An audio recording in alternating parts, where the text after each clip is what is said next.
बंधू भगिनींनो, मागील भागात आपण नाथ महाराजांच्या जीवनातील काही प्रसंग पाहिले.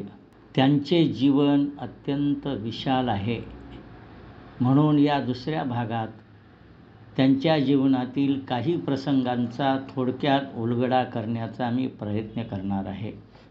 नाथ महाराज हे शांतीब्रह्म म्हणून ओळखले जातात.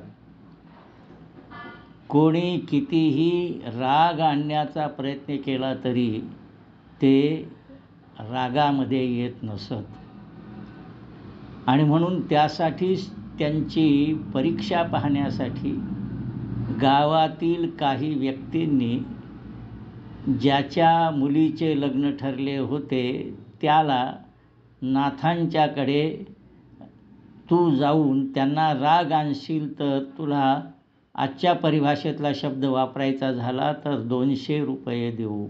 मुलीचे लग्न ठरलेले असल्यामुळे त्यालाही असं वाटलं की आपण हे पैसे मिळवावेत, म्हणून तो नाथांच्याकडे जातो, राग आणण्याचा प्रयत्न करतो. सगळ्यात शेवटचा कहर म्हणजे त्यांच्या पत्नीच्याही पाठीवर जाऊन बसतो.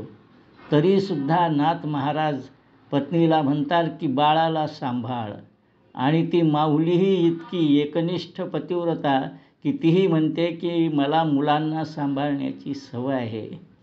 सांगण्याचे तात्पर्य काय की एवढा कठीण प्रसंग आला असताना सुद्धा त्यांच्या मनात क्रोध आला नाही.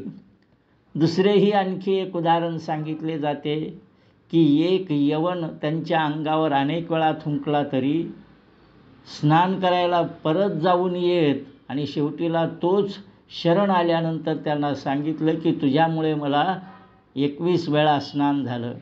सांगायचं तात्पर्य शांतीब्रह्म म्हणून ते ओळखले जातात. तसंच संतांच्या अनेक चरित्रांवरून आपल्याला लक्षात येईल की परिपूर्ण जीवनाच्या दृष्टीने आदर्श गृहस्थ जीवन संतांच्यापैकी कोणाचं असेल तर ते एकनाथ महाराजांचं आहे. पती पत्नींची विचाराची एकरूपता गिरजाबाई आणि एकनाथ महाराज यांच्यामध्ये दिसून येते.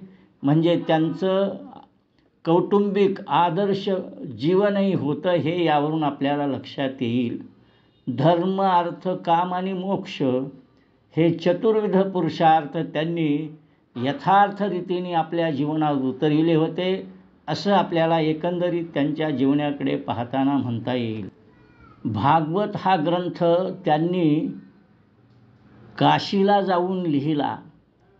त्या ठिकाणच्या विद्वानांनी त्याला विरोध केला, पण नंतर एकंदरीत नाथांची बुद्धिमत्ता आणि त्या ग्रंथातील विवेचन पाहून त्या ग्रंथाची मिरवणूक काढण्यात आली, आणि नाथांना पैठण ही दक्षिणेची काशी समजली जाते इतके विद्वान त्या ठिकाणी होते आणि आहेत असा सगळा भाग.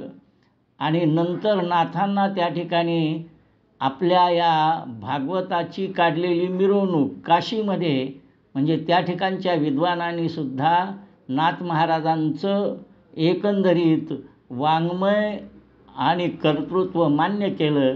हे आपल्याला या ग्रंथाची काढलेली मिरवणूक यावरून आपल्याला लक्षात येईल.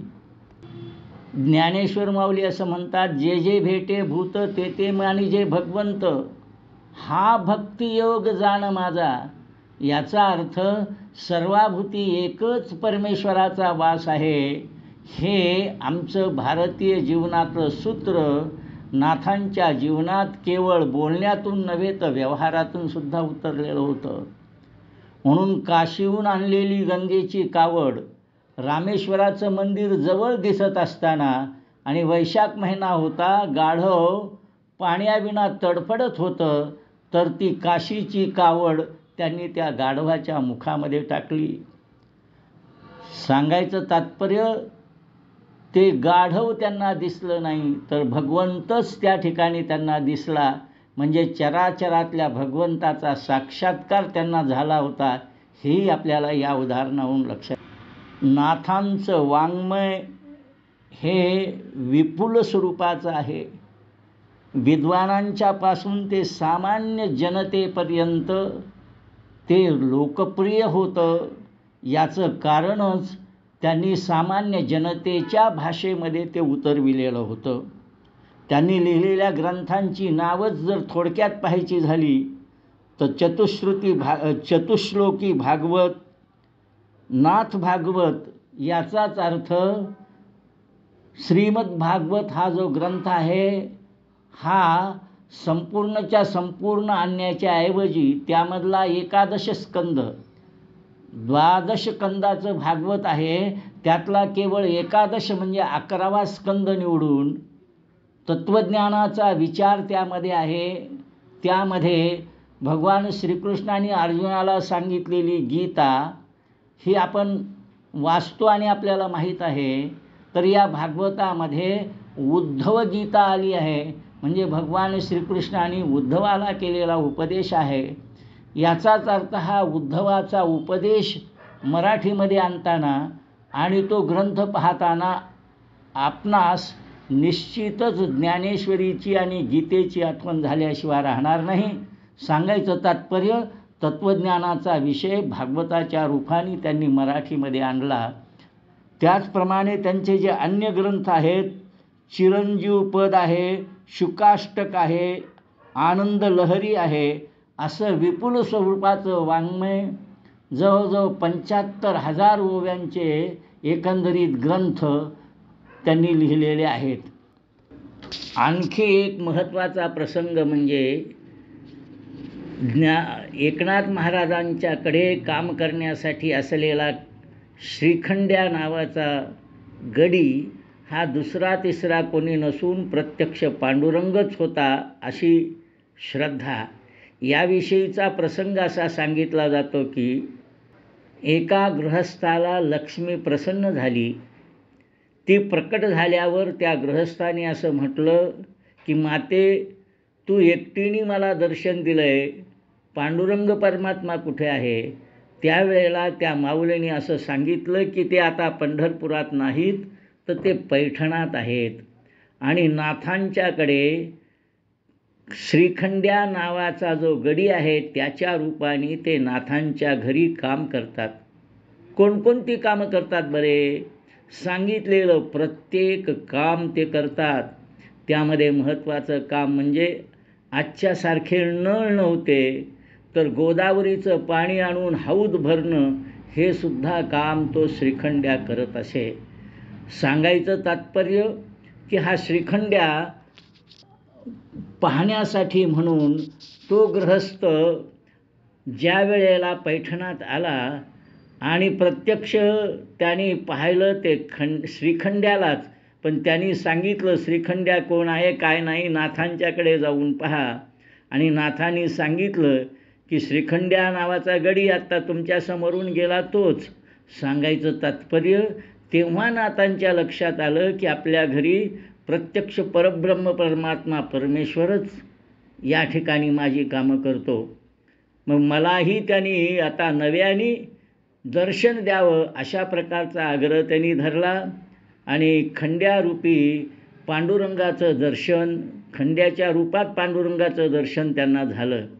सांगायचं तात्पर्य की हा प्रसंग या ठिकाणी संपत नाही, तर लोकांची आजही नाथषष्ठींच्या दृष्टीने अशी श्रद्धा आहे की जोपर्यंत हा श्रीखंड्या येऊन या हौदामध्ये घागर ओतत नाही तोपर्यंत हा हौद भरला जात नाही. असं म्हणतात 25 वर्षापूर्वी वृत्तपत्रात येऊन गेलेला प्रसंग आहे की एका DSPला असं वाटलं की आज आपल्याला निश्चितच पांडुरंगाचं दर्शन होईल, म्हणून त्या हौदाजवळच त्यांनी आपला स्वतःची ड्युटी लावून घेतली आणि दिवसभर त्याच ठिकाणी ते राहिले.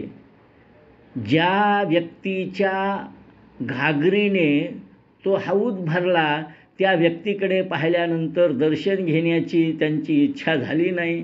याचं कारण त्यांच्या पत्नीच्याच घागरीने तो हौद भरला होता आणि म्हणून त्यांना असं वाटलं की हे यात काही विशेष नाही, कोणाच्याही घागरीने पाणी भरलं हौद भरला जातो असं वाटलं. पण नंतर ज्यावेळा रात्री त्यांनी आपल्या पत्नीला विचारलं की तू नाथांची कावड घेऊन त्या ठिकाणी आली होतीस का? त्या हौदामध्ये घागर जी ओतायची होती ती तू ओतलीस का? तर तिने सांगितलं, नाही, मी आलीच नव्हते. सांगायचं तात्पर्य, आजही श्रीखंड्या त्या ठिकाणचा हौद भरण्यासाठी येतो, पण कोणत्या न कोणत्या रूपाने येतो अशी जनतेची श्रद्धा आहे. असे काही प्रसंग आपल्यासमोर विवेचन करावेत म्हणून हा खटाटोप केला. सांगायचं तात्पर्य, कुठल्याही संतांची पुण्यतिथी साजरी करत असताना त्यांच्या वाङ्मयातला जो उपदेश आहे त्यातला थोडा तरी मी माझ्या जीवनात उतरविला तर त्याचा उपयोग होईल. म्हणजे नामा म्हणे ग्रंथ श्रेष्ठ ज्ञानदेवी, एकतरी ओवी अनुभवावी. त्याप्रमाणे नाथांच्या वाङ्मयात सांगितलेल्या वाङ्मयाच्या आधारावर जर आम्ही आमच्या जीवनाची रचना केली तरच नाथांना खऱ्या अर्थाने आपण श्रद्धांजली वाहिली असे होईल.